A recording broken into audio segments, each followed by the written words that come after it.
Hi Year 11. We're going to now make minestrone soup, but before you make the minestrone soup, make sure you have already looked at the skills videos on knife skills and clarifying butter and all those things beforehand, because they're the ones that are now being used to make the minestrone soup. Oh, like the parsley and the bouquet Garni and all that. Yes. So here's the clarified butter. We need 2 tablespoons of clarified butter in the pan, and to that we're going to add our brunoise of onion. Wow, that's a good sound.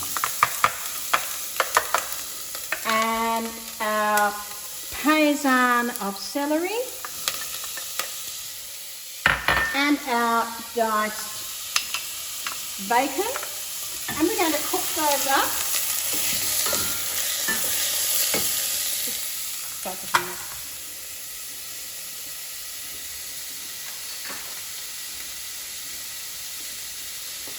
Okay, just let them cook up for a little bit. Just to saute them, to get them going, start getting those flavours going. Now we're going to add the beef stock. If you don't have pure beef stock at home, don't worry. I just used 2 teaspoons of stock powder in the 600 mils of water. More paysan of the beans and the turnip and the jardiniere of carrot are now going in. The chiffonade of cabbage, that is all now going in. Macédoine of potato.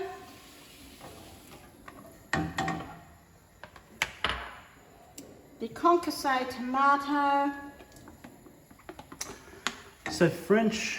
And red kidney beans. And then bouquet garni dropped in, nice and tight.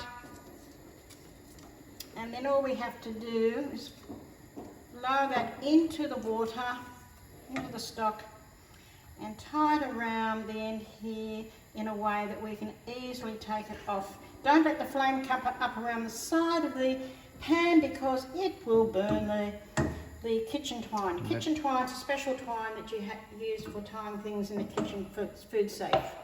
And with the bouquet garni, if they can't get the items they need to make it, then you can buy the dried one, but you prefer them to make it. Yes. It's a good skill to have. Yes.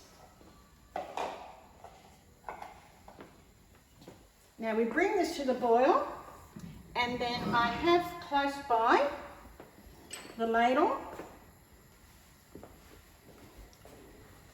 and a bowl, so that if we do get any residue on the top, and we could get some residue on the top, we can just lift it off. We don't want scum in our soup.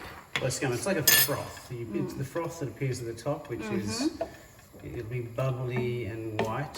It's a bit bitter, isn't it? That's why you Yes, yes. It's not very nice to have. It gives not good mouthfeel. No, that's right. Mouthfeel is very important in the soup. Everything is so precise, isn't it? It is. It's all been cut perfectly. Look at that. Now I'm just putting here my ingredients for the next stage when all that happens. That's my tomato paste.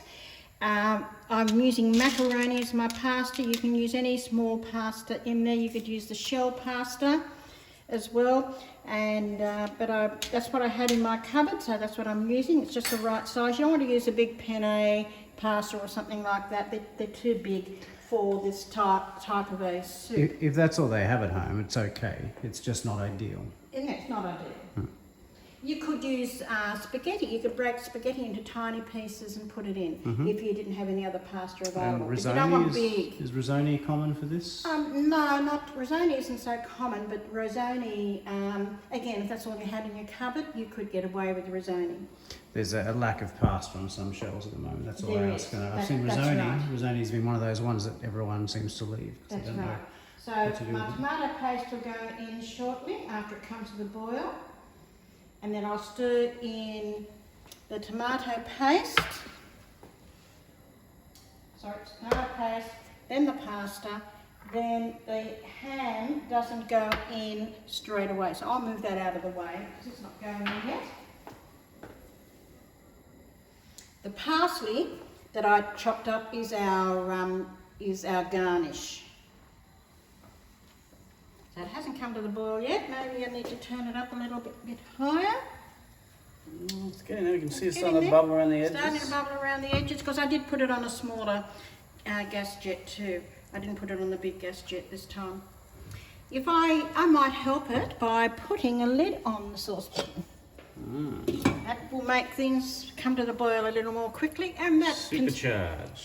conserves the energy. And we always have to be very conscious about, you know, overusing energy when we don't need to.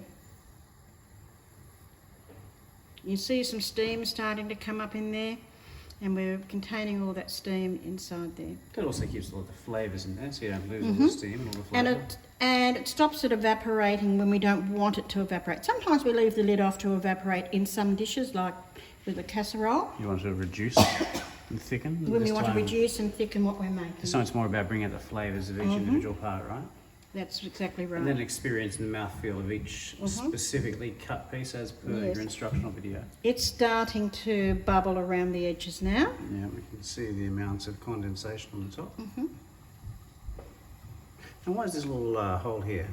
That's a steam hole so that things don't boil all over the stove, because with some dishes they will boil all over the stove because you get surface tension. That happens if you when you cook pasta. If you put the lid on pasta, it boils all over the stove. So it's a pressure release. It's a pressure release, and happens with large quantities of rice. When you are doing absorption rice, you want the lid on because you're only using just enough water for the rice. But when you have a large quantity of water with the rice, it will boil all over the stove if you put the lid on.